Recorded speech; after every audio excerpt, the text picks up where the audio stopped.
Hey everyone, welcome back to the channel. Today we're going to be taking a look at another Kickstarter TCG. There kind of seems to be a lot of those lately, but you know what?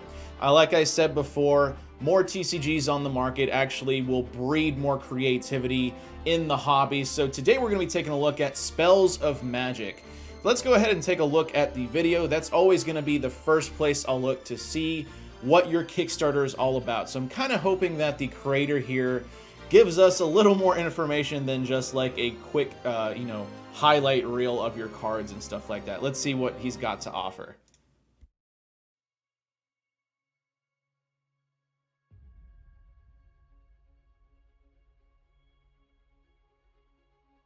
Hey everyone, I'm Christian Weaver, the founder of Spells of Magic TCG, and I just want to say thank you guys for checking out Spells of Magic here on Kickstarter. We've been working on So one of the first things I want to say in comparison to some of the other Kickstarters, so Nostalgics and Spells of Magic in this case are the only two Kickstarter TCGs I've seen and covered on the channel, or at least had a discussion. I wouldn't say I do a review of this, but had a discussion on the channel where the creator actually has a video and is like, hey, this is my product. This is what it's all about. This is how it was created. So I can already give them kudos for that, because the other Kickstarter TCGs, like I said, they just give you like a quick snippet highlight reel of their cards or what the game kinda is. This kind of looks like this is going to give me a full explanation of what Spells of Magic is. So let's keep going. Spells of Magic for the last 10 years, and we're finally excited to bring you guys the finished version of the game. So what is Spells of Magic, you ask? SOM is a strategic trading card game that has all the best aspects of the other TCGs you know and love. We've spent years taking feedback on many other card games, such as what players like about them and what players don't like about them. We're bringing you a unique 2-deck system where all your creatures are in your soul deck and all your magic spells, well, they're in your magic deck. Your magic deck brings out creatures from your soul deck, allowing them to combat the battlefield and defend your health resource known as blood. We've taught players of all ages how to play this game, as it's extremely friendly to players who've never even played TCGs before. You can pick up the game in just a couple of turns. Spells of Magic is ready to go, as I've already put $20,000 of my own cash into this game, making it where it is right now. Our beta testers have tested the last 5 sets of Spells of Magic over the last 4 years to be able to perfect this game. I just wanted to comment on the guy who had like the giant trophy. Like, where are these kind of events where I live? I would love to be able to just like alpha test a TCG. That just never kind of happens in my area. But it's kind of cool that he's mentioned that he's put $20,000 of his own money in the game. Apparently he's probably had a really small print run to kind of play with his friends that he knows at his LGS. Like I said, I have to give kudos to the guy. Just very similar to the Nostalgics creator, where he's actually gone out and tried to interact with his community and see who's, readily potentially available to back his dream. And he's apparently tested it so far and done some sort of tournament. But let's go ahead and finish the video out real quick. We've had in-store tournaments, we've had remote tournaments, and all of our testing is done remotely now. The next question you're probably wondering is, if you're so ready to launch your game, then why are you here on Kickstarter? Well, the answer to that would be printing a trading card game is extremely expensive. Not just that, but we also have to fund all of our distribution costs if we want this to be successful. We plan on hosting major tournaments like regionals, nationals, and even the Spells of Magic Grand Championship. We want all these events to be funded properly, and we want to have huge success with it. We're trying to be the nenext game here. Now, with that being said, we're excited to bring Spells of Magic to life. If you guys have any questions at all, join our Discord at dsc.gg/spellsofmagictcg. You can ask me anything you want, I'll answer it. And finally, thanks again for checking out our Kickstarter and making our dream a reality here at Spells of Magic. We'll see you guys on the battlefield. Alright, I very much like the Nostalgics video. I really like that the creator has come forward and given us information about what the project is. He's given, a backstory as to how it was created. He said that he's done some testing. He's saying why he's on Kickstarter. One of the things I would like to see from other, Kickstarter TCGs, now that I think about it though, is, it's easy to say that making a TCG is expensive. We all know that. That's why you're obviously on Kickstarter. Not everyone has like, a couple $100,000 laying around, but maybe doing like a breakdown of, what costs what, how much does, printing the set cost, how much would distribution cost, and stuff like that. Information like that is incredibly value, and it also gives a sense of transparency to your community. Now, the creator has said he would most likely answer questions like that, probably to the best of his ability. I doubt he's going to give away too much information, because that's just, in the business world, that's not entirely too smart. But, maybe as at least a player who would potentially be interested in backing this project, right? We want to know as much information as possible, because we are trying to help fund your dream.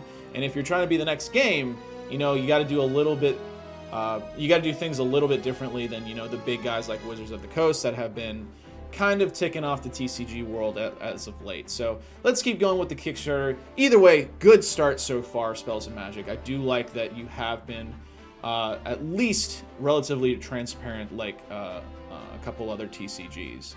So, Spells of Magic, Rise of the Dragons. I'm assuming Rise of the Dragons is the first set name. Spells of Magic is an interactive trading card game where each player tries to reduce the other player's blood from 30 to 0. There are 2 decks, the Soul deck and the Magic deck. Now, the 2-deck system, it sounds like it would be clunky when you say it, but I'm sure they've gotten it down to where it doesn't feel that way, or at least I hope. Decks are shuffled, but only the Magic deck can be drawn from. Each player starts by drawing 3 cards. The turn player may cast white and alchemy magic during their turn, and black magic during either player's turn at any time. So essentially it sounds like black magic is your Magic the Gathering instance. White magic is probably like your standard sorcery or casting creature spells. And then alchemy magic sounds like that's probably going to be strictly your mythic rare cards. But yeah, so the turn player during their turn, and okay. White magic usually summons creatures from the Soul deck. Okay, so the Soul deck isn't really interacted with unless a card you play interacts with it. So that's kind of a neat idea. Black magic is usually your technical interactive cards, negating other cards, destroying them, and even burying them. Alchemy magic is the rarest type of cards. Each player may only cast 1 alchemy magic card with the same name per duel. Each player may only cast... That almost makes it sound like if I cast a certain card and the other player has that card in their deck too, they can't cast it. Maybe I'm reading that wrong. I'm sure it's probably the first way where, if I cast a spell with a certain name, the other player still can if it's in their deck. I just can't. So that makes sense. Their decks also cannot contain more than 1 of the same alchemy magic card, unlike the 2 copy max of every other card. So I guess that's like legendaries from Flesh and Blood, where you can only have 1 of it in your deck. And then it's kind of interesting that you can only have 2 copies of every other card in your deck, which is, that seems kind of low. I mean, like, so Flesh and Blood is, during Blitz, it's 2 of every copy, but you could technically have up to 6 because of every pitch value. Magic the Gathering is up to 4 per deck. I don't know what Yu-Gi-Oh! Is like, because I've honestly never played Yu-Gi-Oh! Or Pokemon, so maybe this is like Yu-Gi-Oh! Or Pokemon with the 2 copy max. I'm just trying to relate it to the TCGs I've played, so let's keep going. Looks like the first set's going to have 100 cards.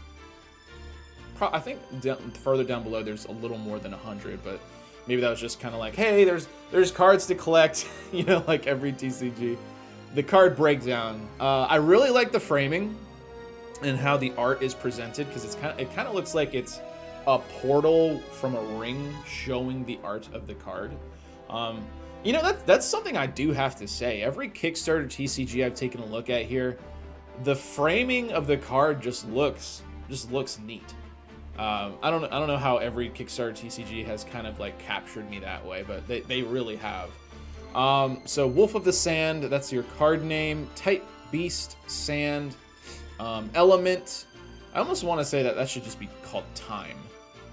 But, you know, they call it sand. Ability, kind of like, you know, Magic the Gathering. Effect, and then attack and defense. So very, very much so like Magic the Gathering with your attack and defense, what the creature does, and then obviously the art and the name.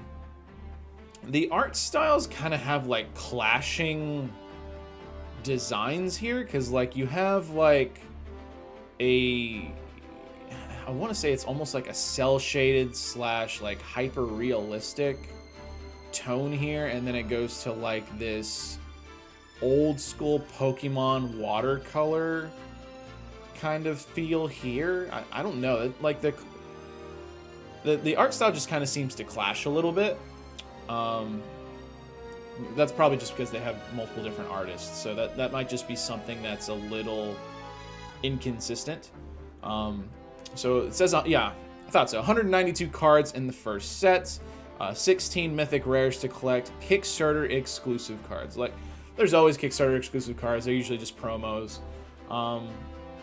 The card stock looks nice. Obviously, I don't have a card that I can, you know, look at and feel, but I mean, it's not cheap. It looks like it's got some, you know, some value. I was going to say quality behind it. It's not, you know, maybe it looks like it's got a little bit of thickness to it, the gloss. People like that kind of thing. You know, we never really like cards to feel cheap, obviously. Just reading below here, these are alpha prototypes. They're printed with no bleed area. I'm assuming bleed area just means like certain things on the printer. Random giveaways to backers on stream. So I guess they do streams on like Twitch or Discord or something like that to just give away to people. Okay, so actually looking at the bonuses here. So let's take a look at what the packages are. So you can pledge without a reward. That's always like a staple. If you pledge $1, you'll have your name, or you'll get updates. I thought it said like you'll be added to like the credits or something like that. So it looks like they have multiple starter decks you can choose from, 1 and 2. You get a contract with the Demon starter kit if you do starter deck 1, and then starter deck 2, Prophecy of the Fairies. If you pledge, and this is all in Canadian, by the way, so this is a little bit cheaper if you're in the US paying with the US dollar. So like a deck is about $12, which is about your average when you go into an LGS. That you're going to pay about $12 to $20 for a deck. Pledging for this package, you just get both of them, so about $23 nets you both. If you pledge about $44, you'll get the double starter package, which is just 2 of both of those decks. If you pledge about $80, you'll get a booster box, Rise of the Dragons. If you pledge $228, you get 3 boxes and a playmat. So 3 booster boxes, 1 tournament prize legal card. Huh. I don't know what a tournament legal prize card. I'm assuming, I guess, like if you were to host an event for this game, you'll get prize cards, kind of like Flesh and Blood. So that's kind of neat.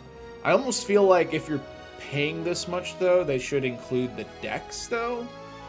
Maybe that's just me, but to an extent, you know, they're only $12, so you could just, you know, add it on to your Kickstarter pledge.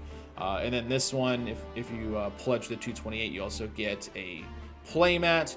And then it just kind of keeps going and keeps going. They'll usually probably go into like your LGS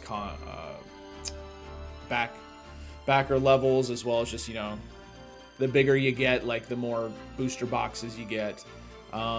They also have a content creator package, which I've seen a lot of these TCGs do, which is nice because they kind of realize, kind of like what Flesh and Blood has done, where, you know, if you have a YouTuber talking about your game, it's just free advertisement, you know? So if you're a content creator, you can pledge about $600. You'll get a whole bunch of booster boxes. You'll get a playmat, beta tester deck, 2-player cloth mat. That's pretty cool. The 2 decks, and then yeah, it looks like the beta testing deck is just an early printing of decks. So yeah, I mean, it's just more or less, you know, like your LGS pledges / just more booster boxes and product. So they got a little snippet here. So it looks like if you back early, the first 200 backers, they'll get a neat little promo card that is limited to 200 only. So, and it even says it's going to be serialized, so it'll tell you what number out of how many has been printed, and it'll also have a Kickstarter symbol. Stretch goals. Looking at the stretch goals, looks like they've hit the 10,000 Canadian, which is, it's weird because like their initial backing price is like 12,000, but there was a stretch goal at 10. That's a little weird, but first 200 backers who pledged at minimum of 15 will get the Lord of the Sand promo. They're basically saying here too, between 30 to 90,000 of their goal, they'll kind of have different promos that they'll give out. At 75,000, they'll have a sketch art card that they'll give out as well. At 100,000, if you've pledged 250 or more, you'll receive a Kickstarter only promo. And right now they've hit 61,000, so they're kind of getting close to the sketch card, which is kind of cool. You know, promos are nice incentives. I know I'm a sucker for promos. Looking, this is what the playmat looks like. It just, to me, it just kind of looks like a mouse pad. Maybe they should have, like, you know, the zones written on them. Now this is kind of interesting. I actually like that they included this in here because, ironically, there hasn't been discussion of formats and rotation in other Kickstarter TCGs. So this is the only one I've seen that had like an idea of how they want to do formats and rotations. So let's go ahead and read this. 2 ways to play Eternal. Cards do not rotate out of circulation. Cards from the Evolve format are allowed in this format. So Eternal is essentially like, I think, Modern from Magic the Gathering. I'm not familiar with all the formats in Magic the Gathering, but essentially, you know, everything that has been printed in the game ever that has not been banned or restricted is completely legal in their Eternal format. And then you have Evolve, which is more or less just standard. So once the game has 6 main sets and 6 starter decks, every set that releases after will rotate the oldest set from the current rotation.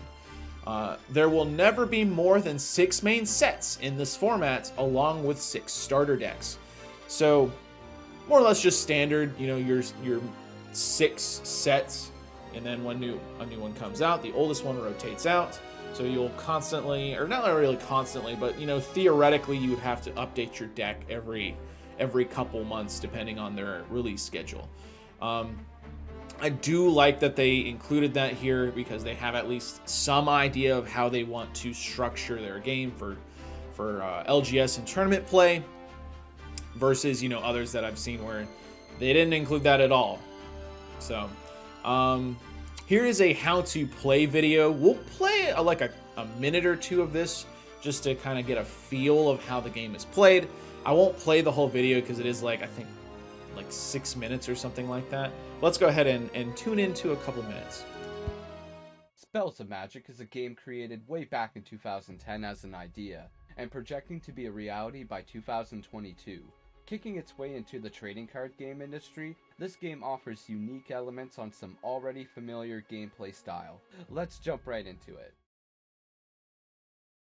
To start a game of Spells of Magic with your opponent, you must first decide who is going first. You can do this in multiple. Once you have determined who will be taking their turn first, both players must shuffle each other's Magic and Soul deck. Oh god, I never shuffle my cards like that. I have like way too many cards that are like 50 to 60 bucks plus in a deck. I would never be able to shuffle like that. But that is just normal playing cards. You could even see it in that. It's just kind of funny. I wanted to comment on that. To explain what these are, the Magic deck is the one you will be drawing your Magic cards with. A limit of 30 cards minimum and maximum will be allowed in the Magic deck. Okay, so 30 cards in a Magic deck. Huh. Okay. The Soul deck, on the other hand, is a deck casted to the side of your field which holds all your creatures. A limit of 0 cards minimum and 15 cards maximum in the Soul deck permitted. So I'm trying to process, as it goes along, but it sounds like what he's saying here is you can technically opt to not have a soul deck. So I guess you can have just a straight like burn deck where you don't summon any creatures at all or interact with your soul deck whatsoever. That's kind of a neat idea. I like that they're kind of open in their game structure. So let's keep going. A Magic deck can consist of 3 different types of cards: White Magics, Black Magics, and Alchemies. White Magics are cards that can only be played on your turn. There is absolutely no cost to playing these cards. Black Magic cards. These cards can be played on your opponent's turn. Granted, they are responding to an opponent's action, such as switching phases, responding to a card or effect, and these also cost 2 blood to cast. Alchemy Magic. These cards can only be played on your turn, which also costs 2 blood and require 1 creature to be sacrificed in order to play an alchemy card. Currently, alchemy cards cannot be countered. You can only use 1 copy of an alchemy card per duel. So, for example, you can only use Transmutation Circle Greed once per duel. Even if you were to shuffle that card from your graveyard to your Magic deck, it cannot. Okay, I think I kind of got an idea. I don't think we need to really watch anymore. So I watched this video a little bit earlier and got an idea of how the game is played. So more or less he's saying you got your Magic deck, which is 30 cards, your Soul deck, which can be 0 to 15. You can opt to, I guess, not use a Soul deck at all. More or less the way the game is played is you draw 3 cards at the beginning. Your opponent, I believe, does not have any cards when they start. And then you just kind of play back and forth because there is no mana system except for with Black Magic, which is where you pay life, and Soul Magic, which is where you also pay life. So you have to use your life as a resource to strategically play your hand. And I don't believe there is a limit to how many cards you can play, so you can play all 3 cards if you have like the right setup.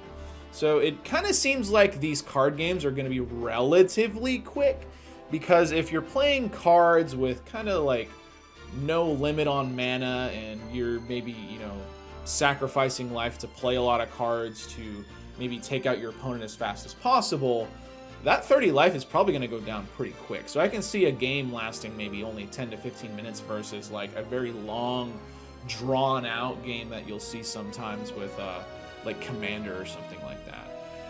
The elements of the game, there's quite a few elements here. So fire, water, wind, earth, light, darkness, sand. Still think that should just be called time, soul, sound, and then you got the 3 card types: white magic, black magic, alchemy magic.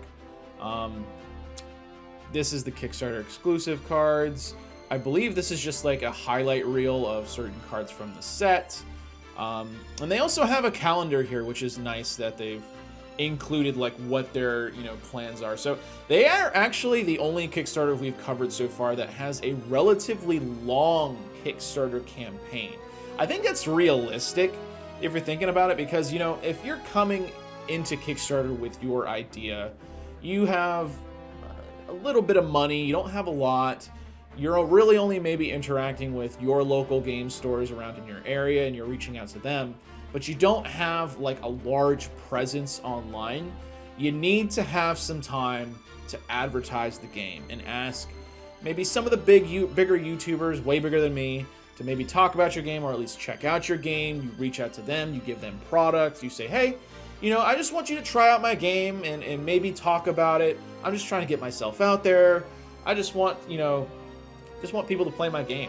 So having 3 months here, I think, is a lot more realistic than the 30 days or so that these other Kickstarters have done. Obviously, so January 8th to March 9th is the Kickstarter campaign. So this has at least like 2 more months going on, and the Kickstarter just didn't start too long ago. So March 9th to March 23rd is when they'll actually start charging your backers. March 23rd to March 29th, finalize all artwork for Spells and Magic, rework all images into templates. March 29th to April 4th, pay the printing company to produce Spells and Magic. April 4th to June 23rd, our printing company will take 30 to 80 days to produce the cards. June 23rd to August 1st, we will receive the shipment from the printing company and then ship it out to the backers. So if you back this TCG, you could probably expect to actually get your product in the summertime. Probably mid to late August, maybe bleeding into September. This is where they talk about the card rarities. It's, you know, every TCG has your basic, you know, rarity structure. Common, rare, mythic. Manga is an interesting name for a rarity type. It just kind of seems like it should be common, uncommon, rare, mythic. Manga is a neat name, and they kind of explain what their manga rarity is. This is where it says, like, level 1 spells can only be cast while you have priority. Level 1 spells cannot be cast in response to another spell, so it's basically like not an instant. Level 2 spells can only be cast can be cast at any time. Level 2 spells can respond to any other magic card. Then level 3 spells can only be cast while your player has priority, and level 3 spells cannot be responded to or countered. They're talking about how, you know, if you're part of the community, you can create a card potentially. And then this is where they're talking about the manga cards, this exclusive rarity here. So our exclusive manga rare cards, they are the rarest form of cards in a booster box or starter deck. So apparently you can get these in a starter deck as well, which is kind of a neat idea, because to an extent it incentivizes players to potentially buy starter decks a little more than just maybe just having the deck. So like you could buy, it sounds like you could buy like 2 starter decks, and one of those decks might have a really rare card, which is kind of cool. Every card has the possibility to be a manga rare. Look out for these legendary rare cards in your booster box. So it's kind of weird because it says that they can be in a booster box or starter deck, but then it says look out for these cards in a booster box. So, I mean, did they mean to say that it's going to be in a booster box or starter deck? Or not? I don't know. It would be, I'm sure the creator will probably comment down below and say, or at least, you know, explain some of these things. And then they also have a comic book-esque kind of story explaining what Spells of Magic is, or having a storyline rather, which is kind of neat. It seems like a lot of these card games want to have like a world that the card game kind of like, you know, is from, and that there's maybe a story that you can read. And that really kind of seems to be it. So like my overall thoughts with this is I think the Kickstarter is relatively put together well. There's you know, only a couple things that aren't answered here, but it's a lot more than some of the other TCGs I've seen.